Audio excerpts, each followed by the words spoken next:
કાશીમાં યોજાતી રામ સવારી દરમિયાન મહાદેવ હર મિત્ર મંડળ ચેરિટેબલ ટ્રસ્ટ દ્વારા ભગવાન રામ લક્ષ્મણ જાનકીનો મુખ્ય રથ તૈયાર કરવામાં આવ્યો છે અને પ્રતિવર્ષ વિવિધ ઝાંખીના દર્શન તૈયાર કરવામાં આવે છે, જેના ભાગરૂપે આ વખતની રામ સવારીમાં ભગવાન શ્રી રામ, માતા સીતા અને ભાઈ લક્ષ્મણ સાથે જ્યારે 14 વર્ષ માટે વનવાસમાં ગયા હતા ત્યારે તેઓએ વનમાં જે કુટીર બનાવી હતી તે વન્ય કુટીરની ઝાંખી ઊભી કરવામાં આવી રહી છે।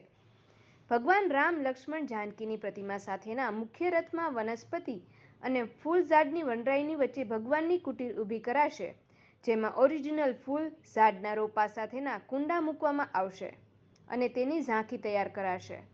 સાથે સાથ ભગવાનની કુટીરની ફરતે શાંતિનું પ્રતીક એવા સાચા કબૂતરો પણ મૂકવામાં આવશે, જેની ફરતે ભવ્ય લાઇટિંગનો નજારો તૈયાર કરાશે અને સાંજે 5 વાગ્યાથી મોડી રાત્રિના 12:30 વાગ્યા સુધી શહેરના પ્રત્યેક રામ ભક્તો ભગવાન રામ, લક્ષ્મણ અને જાનકીના દૂર દૂર સુધી પણ દર્શન કરી શકે તે પ્રકારે તેનો મુખ્ય રથ સુશોભિત કરીને નગરજનોના દર્શનાર્થે મુકાશે।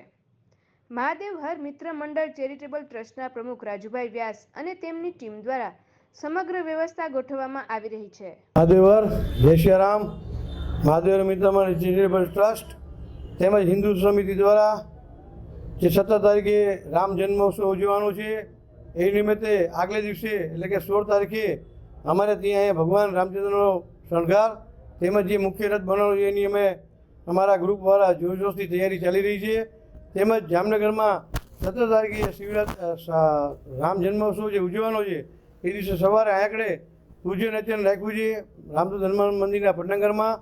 તેમજ 5 વાગે બાલાનમનની પરંપરા મુજબ અમે બાલાનમનમાં પૂજા અર્ચન કરશું। તેમજ બાલાનમનના ટ્રસ્ટીગણો ભગવાન રામનું મુખ્ય રથમાં પૂજન અર્ચન કરી અને નગરયાત્રાઓને દર્શન કરવા માટે ભગવાન રામચંદ્ર પરિવાર સાથે કાલ નગરયાત્રામાં 17 તારીખે 5 વાગે બાલાનમાંથી નીકળશે।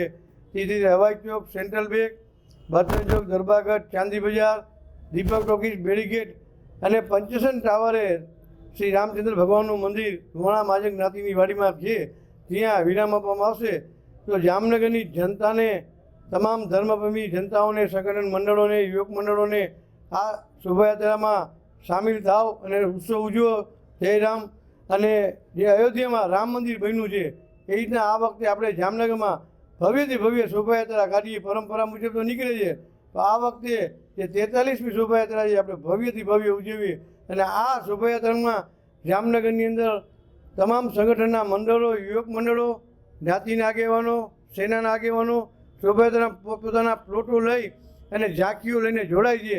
અમે સર્વે સાથે મળીને આ શોભાયાત્રાનું આયોજન કરી અને જામનગરની અંદર શિવરાત્રિ હોય તો અમે શિવમય બનાવી છીએ અને રામનવમી હોય તો અમે રામમય બનાવી છીએ અને આપ સૌ આનો લાભ લ્યો એવી અમારું મહાદેવ મિત્રો દ્વારા નમ્ર અપીલ। જય શ્રી રામ મહાદેવ। જામનગરમાં રામનવમીનો ઉત્સવ ધાર્મિક હર્ષોલ્લાસ સાથે મનાવવામાં આવી રહ્યો છે। રામ મંદિરોમાં પૂજા આરતી યોજાઈ હતી તો વિશાળ રામ સવારી શહેરના મુખ્ય માર્ગો પરથી પસાર થઈ હતી। જામનગરમાં વિશ્વ પ્રસિદ્ધ બાલા હનુમાન મંદિર, રામદૂત હનુમાન મંદિર, લોહાણા મહાજનવાડી વગેરે મંદિરોમાં ભગવાન રામના જન્મોત્સવ, રામનવમી પર ધ્વજારોહણ, મહાઆરતી, પૂજા વગેરે ધાર્મિક કાર્યક્રમો યોજાયા હતા। તેમજ રાષ્ટ્રીય સ્વયંસેવક સંઘ દ્વારા રામ સવારીનું આયોજન કરવામાં આવ્યું હતું, જેમાં મોટી સંખ્યામાં રામ ભક્તો, સંતો, મહંતો જોડાયા હતા। રામ સવારી શહેરના મુખ્ય માર્ગો પરથી પસાર કરવામાં આવી હતી।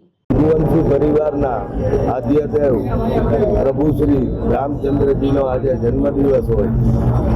આજે રામનવમીના દિવસે વર્ષો થયા, લગભગ 145 વર્ષ જૂનું રામ ભગવાનનું મંદિર છે લોહાણા મહાજનવાડી જામનગર ખાતે, જેમાં વર્ષો થયા રામનવમીની ઉજવણી કરવામાં આવે છે। હર વર્ષની માફક આ વખતે પણ રામજીના જન્મદિવસની ઉજવણી આજથી કરી અને કરવામાં આવી છે, ધ્વજારોહણ કરવામાં આવશે।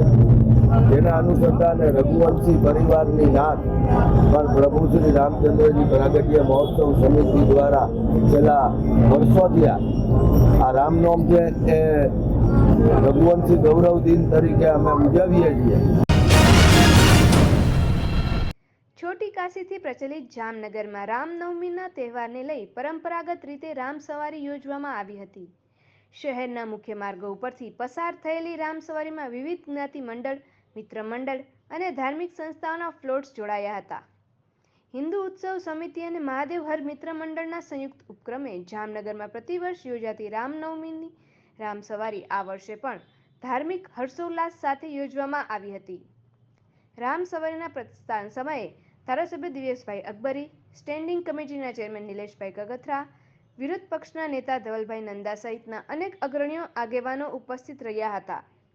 હિન્દુ ઉત્સવ સમિતિના રાજુભાઈ વ્યાસ તેમજ સ્વામી ચત્રભુજ સ્વામીના માર્ગદર્શન હેઠળ જામનગરના વિવિધ જ્ઞાતિ મંડળો, મિત્ર મંડળો અને ધાર્મિક સંસ્થાઓના અલગ અલગ ફ્લોટ્સ રામ સવારીમાં જોડાયા હતા. સમગ્ર રામમય વાતાવરણમાં રામ સવારીએ શહેરના મુખ્ય માર્ગો ઉપરથી પ્રસ્થાન કર્યું હતું. રામ સવારી દરમિયાન અલગ અલગ ફ્લોટ્સમાં રામાયણના જીવન ચરિત્રો રજૂ કરવામાં આવ્યા હતા.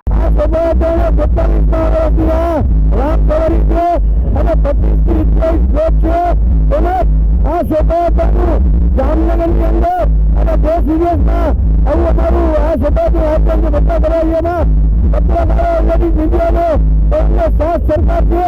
આ સભાઓને ભવ્યથી ભવ્ય નીકળે છે અને તમામ સંસ્થાઓ આગેવાનોના લાભ લેજો. જય શ્રી રામ.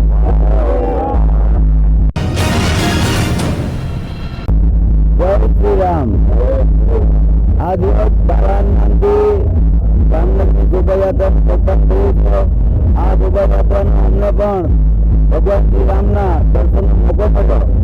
ભગવાન શ્રી રામના આજની આ શોભાયાત્રા છે 500 વર્ષથી અનેરી આજની આ શોભાયાત્રા છે. ભગવાન શ્રી રામ 500 વર્ષ બાદ પોતાના મૂળ જન્મસ્થાને અયોધ્યા ખાતે પોતાના મંદિરમાં બિરાજમાન થઈ રહ્યા છે ત્યારે બાદની આ પ્રથમ શોભાયાત્રા જામનગરમાં નીકળી રહી છે અને જામનગરની પ્રજાને જનતાને રામનવમીની હાર્દિક શુભકામનાઓ સાથે પાઠવું છું. જય શ્રી રામ.